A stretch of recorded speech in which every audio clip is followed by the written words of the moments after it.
से बोलिए शीतला मैया की जय। आप सभी भक्तों पर माता शीतला की कृपा सदा सर्वदा बनी रहे। प्यारे भक्तों, आज आप रसपान करेंगे शीतला मैया की संपूर्ण व्रत कथा।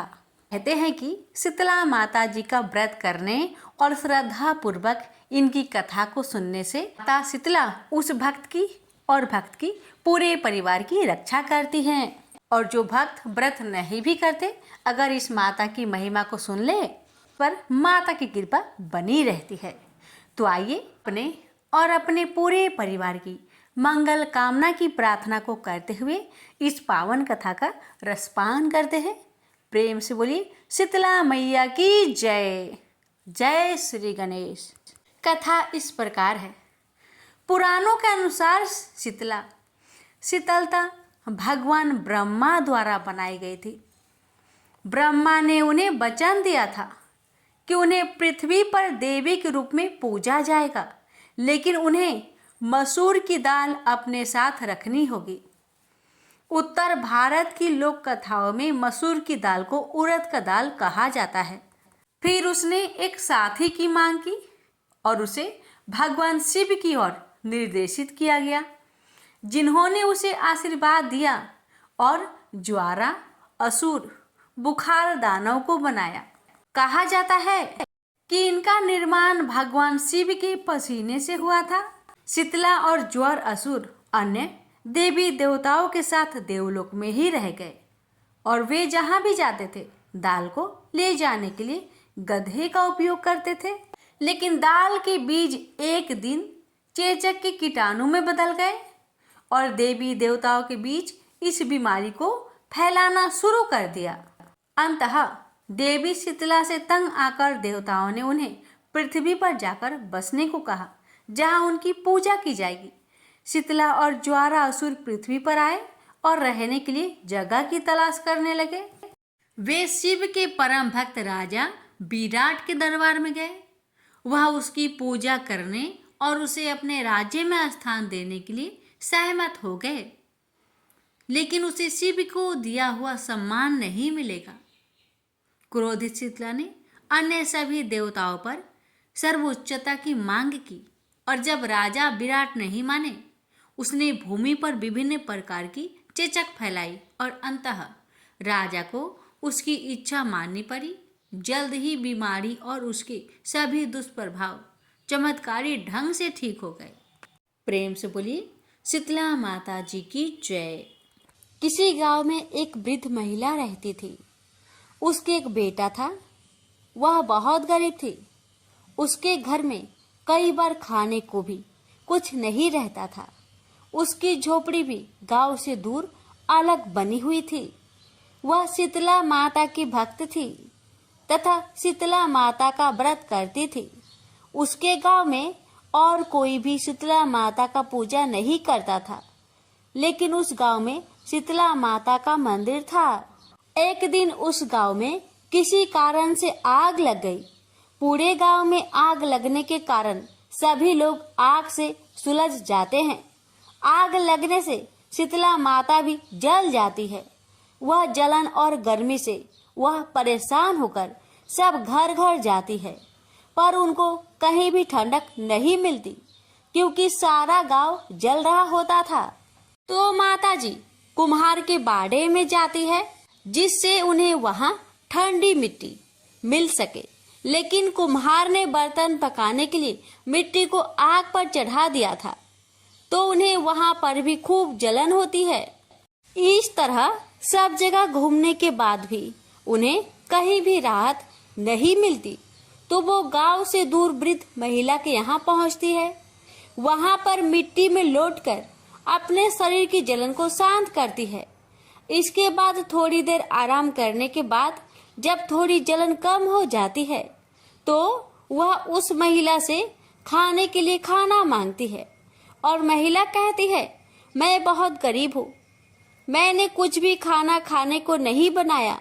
इस पर वह बोली कि कुछ भी ठंडा बासी खाना हो तो मुझे दे दो। इस पर महिला को लगता है कि माता जी उसकी हंसी उड़ा रही है, तो महिला बोलती है कि माता जी, मुझ गरीब के पास कुछ भी नहीं है, कल की बासी ज्वार की रोटी रखी हुई है। इस पर माताजी बोली कि जो है वही दे दो। खाने के बाद माता ने दही मांगा तो इस पर महिला बोली, मेरे पास छाछ है, आप कहो तो ले आऊं। छाछ को पीकर उनको आराम मिला। शीतला माता जाते हुए उसको आशीष दिया कि जिस तरह तूने मुझे शांति और आराम दिया, वैसे ही तुझे भी शांति प्राप्त हो। ऐसा कहकर उन्होंने एक लात मारकर उस झोपड़ी को आलीशान महल में बदल दिया। किसी गांव वाले ने राजा से शिकायत कर दी कि पूरा गांव जल गया, लेकिन महिला की झोपड़ी सुंदर महल में बदल गई। उसको लगा कि जरूर महिला ने कोई जादू टोना करके ऐसा किया है। ऐसा सुनकर राजा ने महिला को अपने दरबार में बुलाया और पूछा कि जब सारा गांव जल गया तो तेरी झोपड़ी कैसे बच गई और महल कैसे बन गई, बता तूने क्या किया। तो वो वृद्ध महिला हाथ जोड़कर बोलती कि महाराज, मैंने तो कुछ नहीं किया। कल जब सारे गांव में आग लग गई तो शीतला माता भी जल गई थी और मेरी झोपड़ी गांव के बाहर होने के कारण जल नहीं पाई। तो ठंडा स्थान ढूंढते ढूंढते शीतला माता मेरी झोपड़ी में आराम करने आई। फिर उन्होंने खाना मांगा, लेकिन मेरे घर तो कुछ भी नहीं था। मेरे पास तो बासी ज्वार की रोटी और मीठा पड़ा हुआ था। वो मैंने उन्हें परोस दिया, जिससे उनकी भूख शांत हो गई। तो उन्होंने मुझे आशीर्वाद दिया कि जैसा सुख और शांति तूने मुझे दिया, वैसे ही सुख शांति तुझे भी मिले।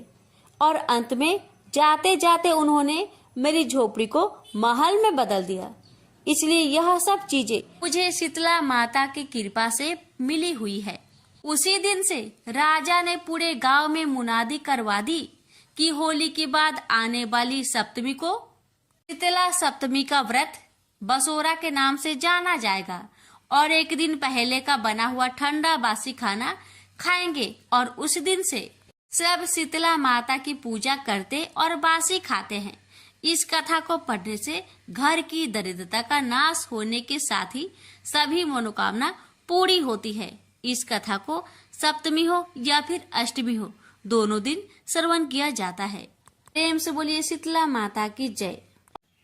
एक बार एक राजा के एक लौते पुत्र को शीतला निकल गई, यानी कि चेचक निकल गई। उसी की राज्य में एक काछी पुत्र को भी शीतला निकली हुई थी।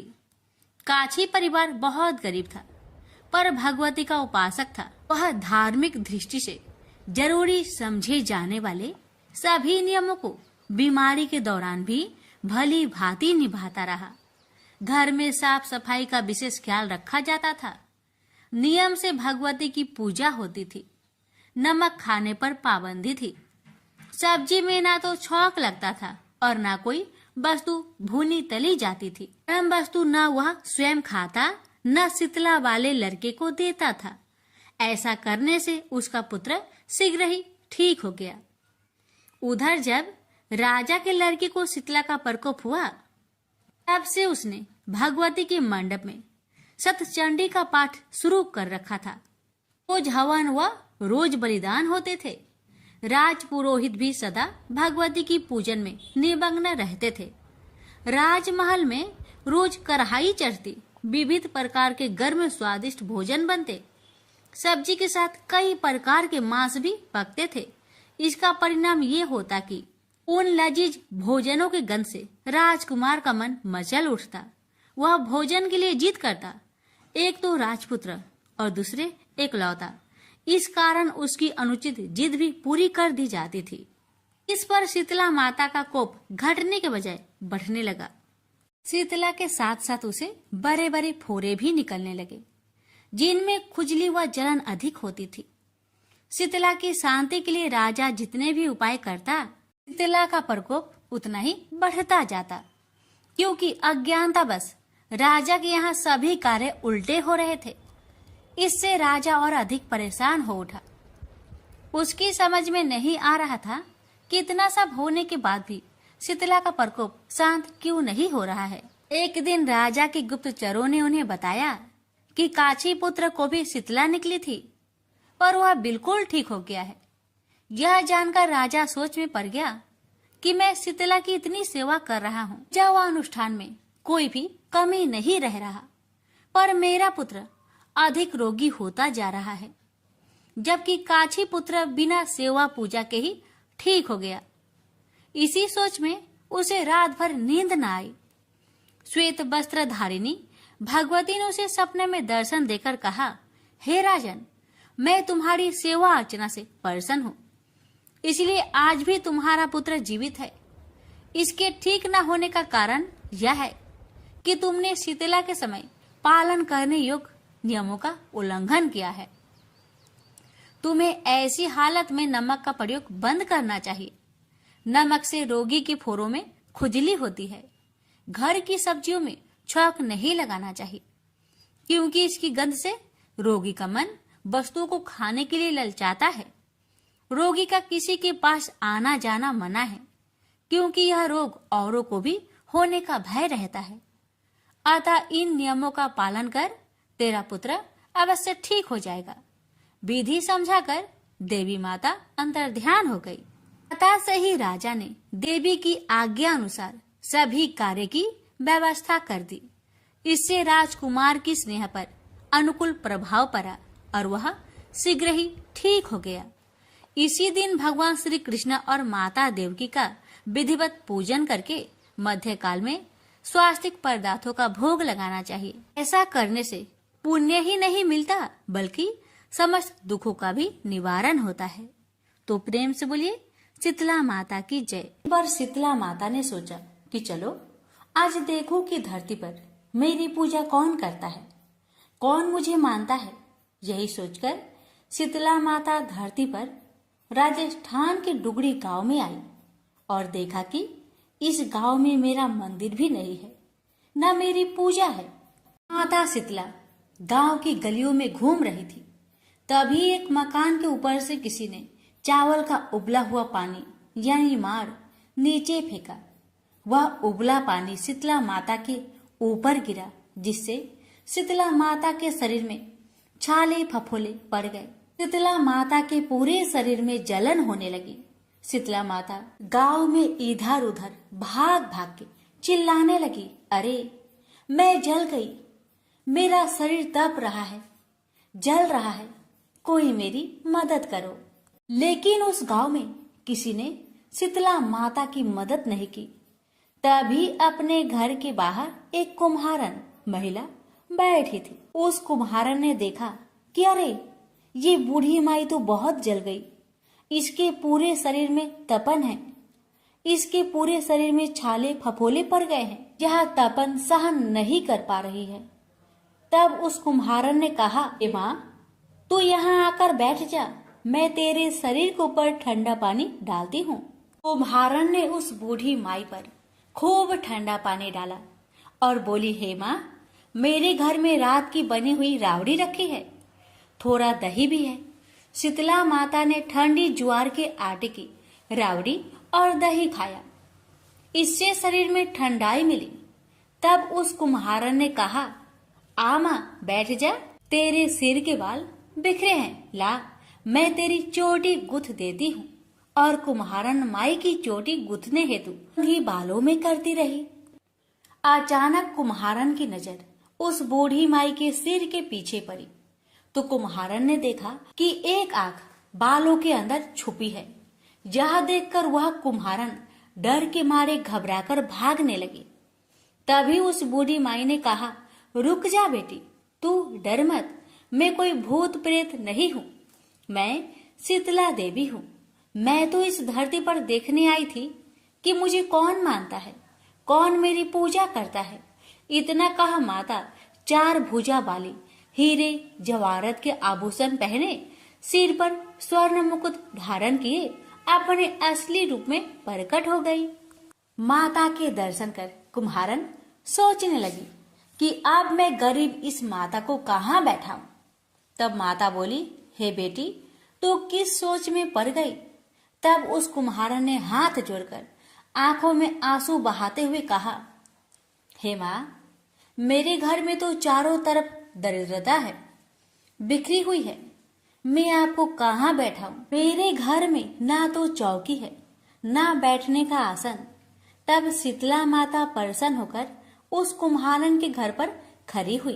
गधे पर बैठकर एक हाथ में झाड़ू, दूसरे हाथ में डलिया लेकर उस कुम्हारन के घर की दरिद्रता को झाड़कर डलिया में भरकर फेंक दिया और उस कुम्हारन से कहा, बेटी, मैं तेरी सच्ची भक्ति से प्रसन्न हूँ। अब तुझे जो भी चाहिए मुझसे वरदान मांग ले।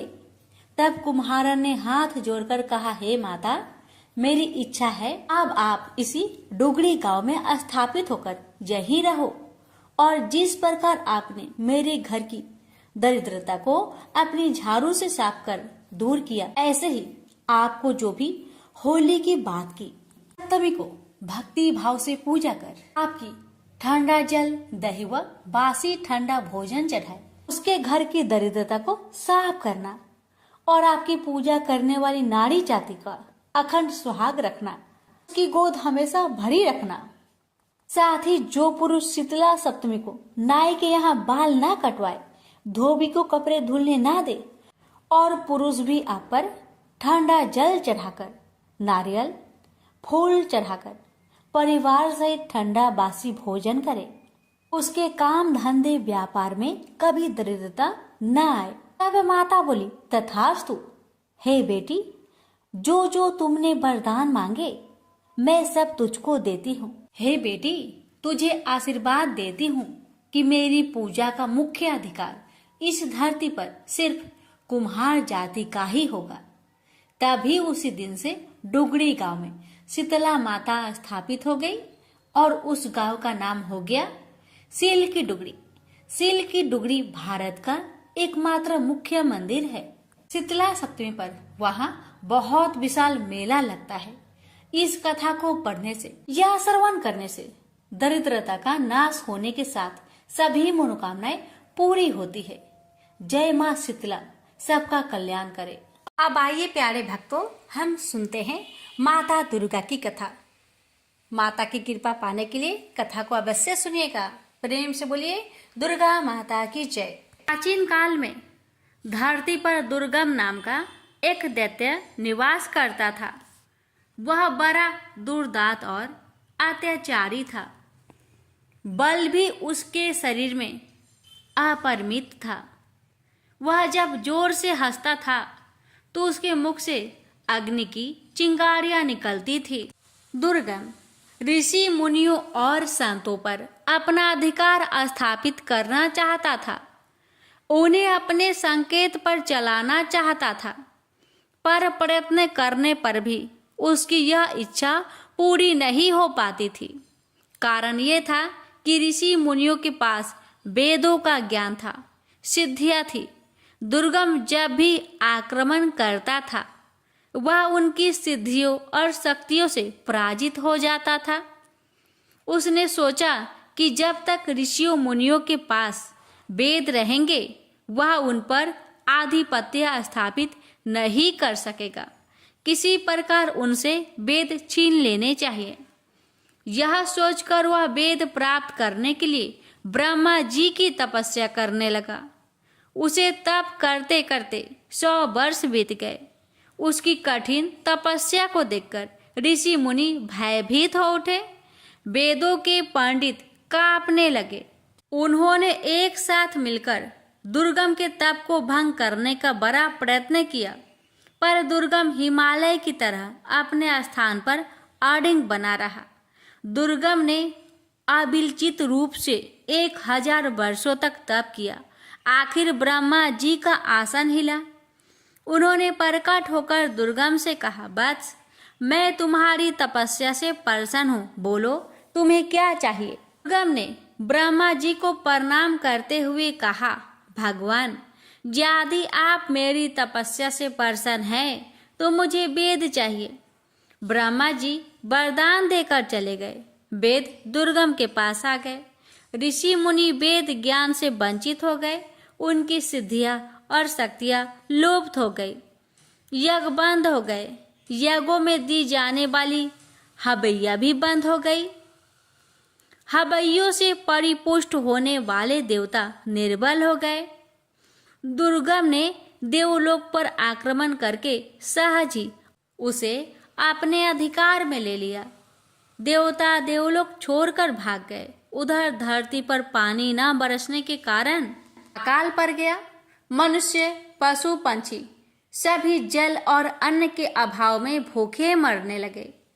चारों ओर हाहाकार मच गया। भूख से व्याकुल प्रजा राजा के द्वार पर पहुंची, पर राजा के भंडार में भी अन्न का नाम तक नहीं था। राजा दुखी प्रजाजनों के साथ ऋषियों के पास गया। ऋषियों ने कहा, राजन, हम क्या कर सकते हैं? हम वेद मंत्रों को भूल गए हैं। ब्रह्मा जी के वरदान से वेद दुर्गम के पास चले गए हैं। पृथ्वी पर न यज्ञ हो रहे हैं, न देवताओं को हविया दी जा रही है। देवता निर्बल हो गए हैं, वे कुछ भी नहीं कर सकते। इस महासंकट को दूर करने के लिए क्या किया जाए, सोच विचार होने लगा। आखिर निश्चय हुआ कि हम सबको शक्ति की आराधना करनी चाहिए। राजा, प्रजाजन और ऋषि मुनि नदी तट पर उपस्थित हुए और अंतरकंठ से देवी को पुकारने लगे, माँ, हम दुखियों की रक्षा करो, हम तुम्हारी शरण में हैं। इस महाभयानक संकट की घड़ी में तुम्हें छोड़कर हमारा और कोई सहायक नहीं है। माँ, हे जगजननी, हम पर दया करो, हमें इस संकट से उबारो। अंतरकंठों की पुकार से भगवती दुर्गा द्रवित हो उठी। वे 1000 भुजाओं के साथ प्रकट हुई। उनके बहुत से नेत्र थे। वे अपने हाथों में भांति भांति के अस्त्र शस्त्र धारण किए हुए थी। उनकी आंखों से आंसुओं की बूंदें गिरने लगी। उन बूंदों ने प्रचंड धारा का रूप धारण कर लिया। धारा वेग से ऊपर उठी और देवलोक में जा पहुंची। दुर्गम उस प्रचंड धारा को देखकर भयभीत हो उठा। वह देवलोक छोड़कर भाग खड़ा हुआ। उसके हाथ से वेद छूट गए। धारा वेदों को लेकर धरती पर लौट आई। उसने वेदों को ऋषि मुनियों को सौंप दिया। ऋषि मुनियों ने माँ दुर्गा से प्रार्थना की, माँ, अब आप हमें छोड़कर न जाए, यहीं धरती पर निवास करें। भगवती दुर्गा ने ऋषि मुनियों की प्रार्थना स्वीकार कर ली। वे अपने लोक न जाकर धरती पर ही रह गई।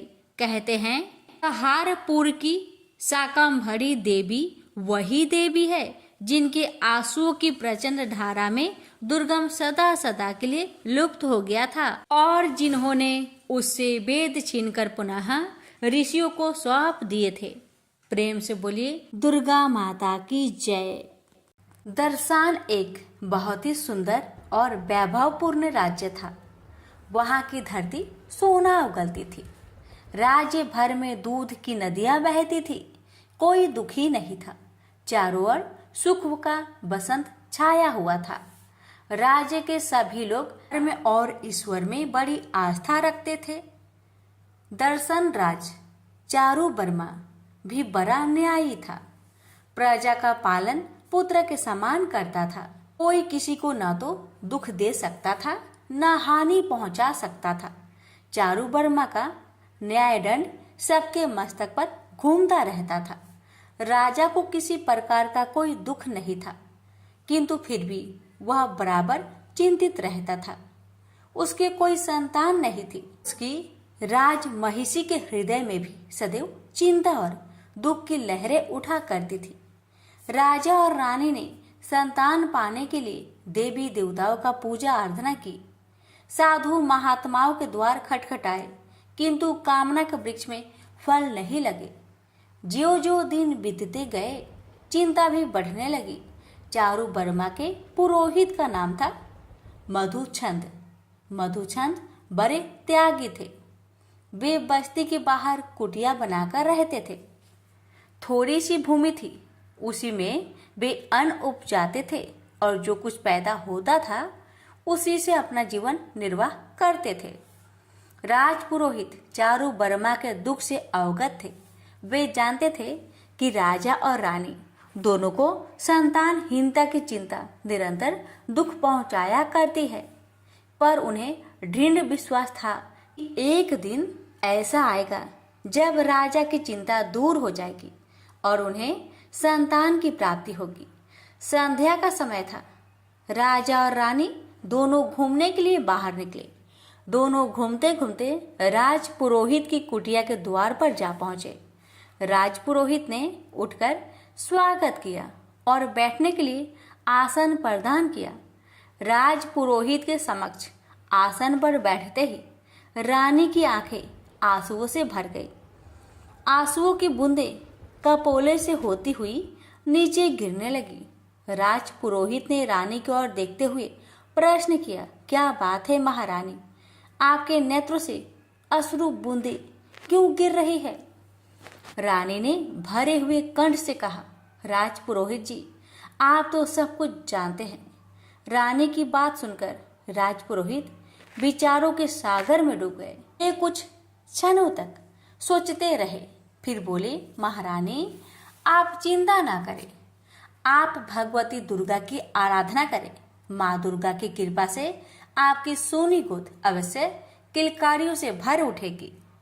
रानी उसी दिन से माँ दुर्गा की आराधना में लग गई। दिन में आराधना, रात में आराधना, खाते पीते सोते जागते हर समय माँ दुर्गा की वंदना। आखिर भगवती दुर्गा प्रसन्न हुई। सपने में प्रकट होकर बोली, मैं तुम पर प्रसन्न हूँ, मांगो क्या चाहिए।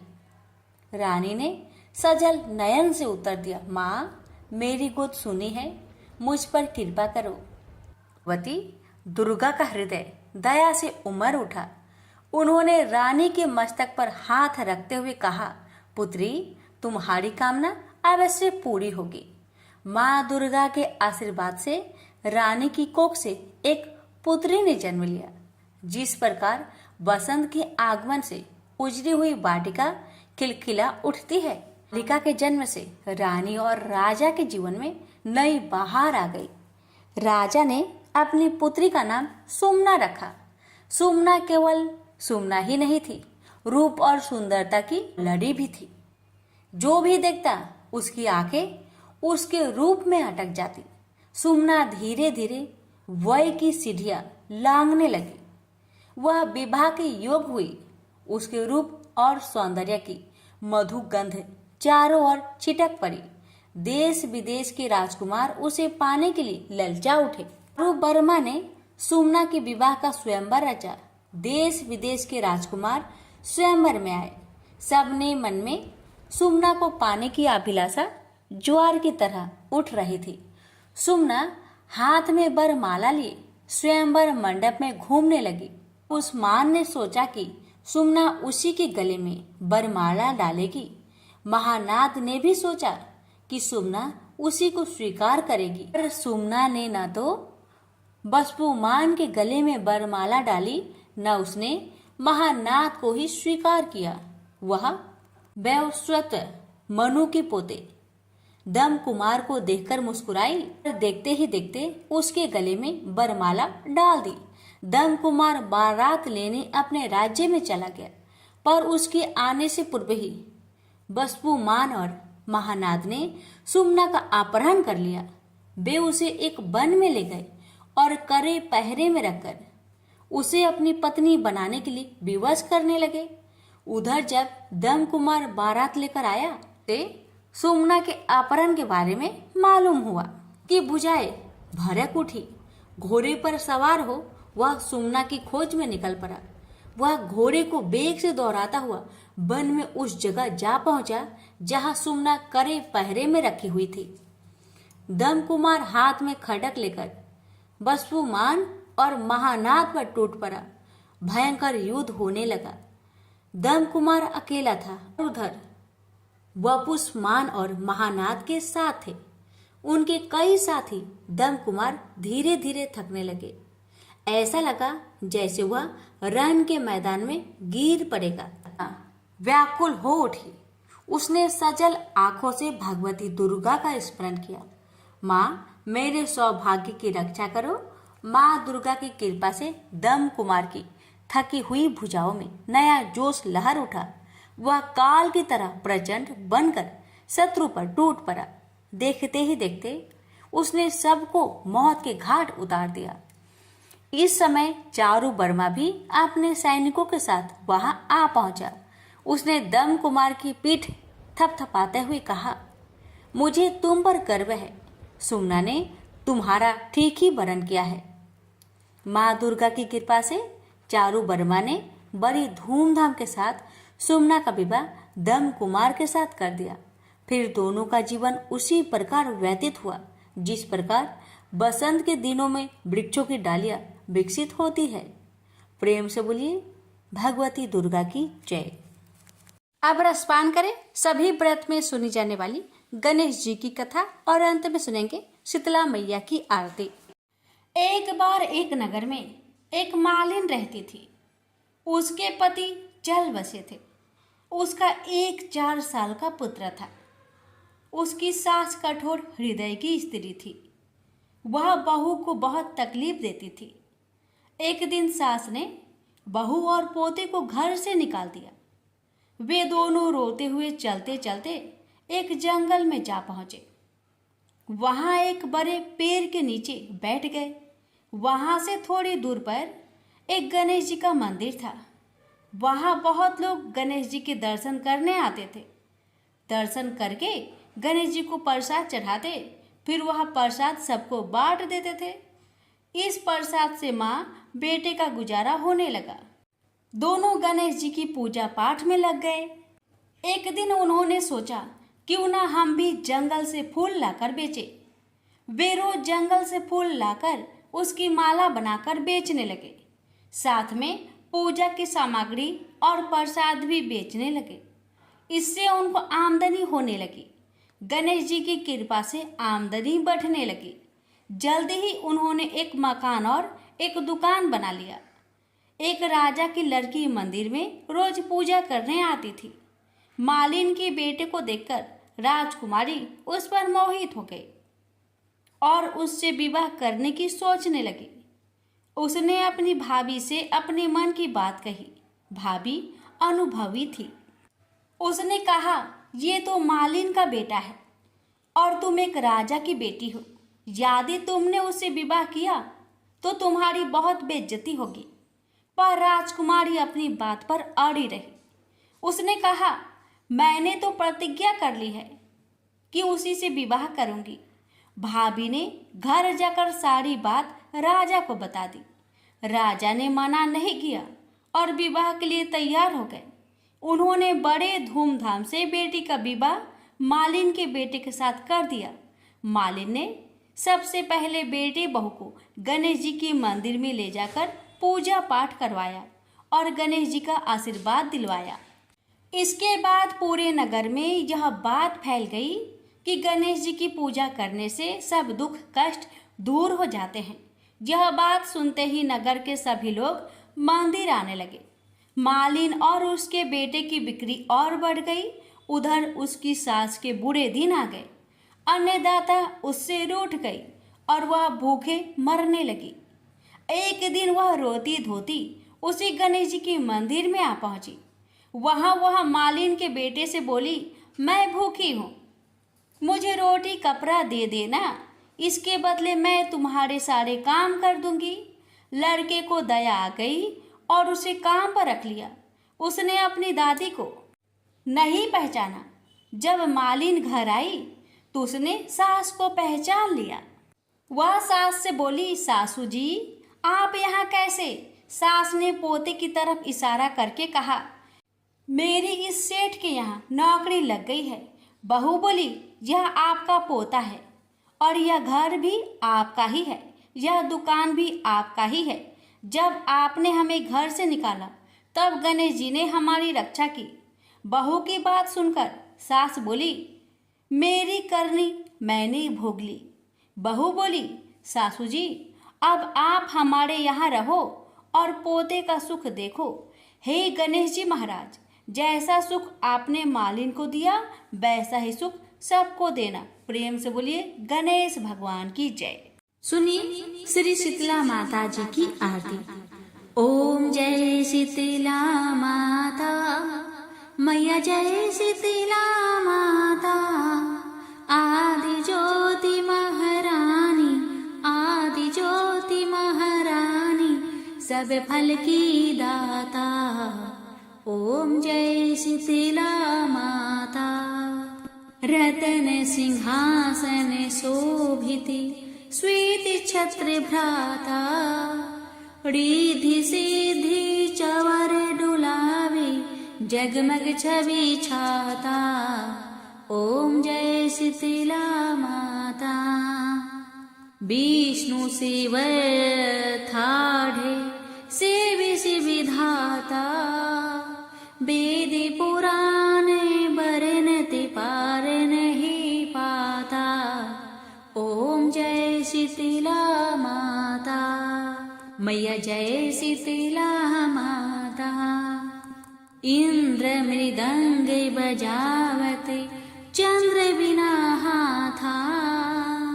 सूरज ताल बजाते सूरज ताल बजाते नारद मुनि गाता। ओम जय शीतला माता। मैया जय शीतला माता। घंटा शंख सहनाई बाजे मन भाता। करे भक्त जन आरती करे भक्त जन आरती। लाखी लाखी हर हाथा। ओम जय शीतला माता। मैया जय शीतला माता। ब्रह्मा रूप वरदानी तू ही तीन काल ज्ञाता।